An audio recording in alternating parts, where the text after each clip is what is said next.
vaikystės man sakė, kad Dievas viską mato. Aš esu jo balsas.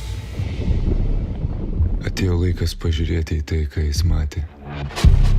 Vaikas šoke, nieko nepaliudijo. Niekas nepatikės tavęs. Niekas. Negražu tai begėdiškai meluoti.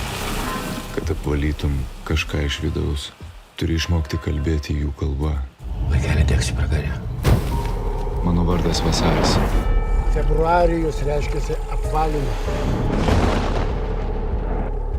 Jie sako, kad mane pašaukė Dievas. Neatrodo kaip klierikas. Tiesa yra ta, kad mane pašaukė skausmas. Kas toks? Kad mane keistų.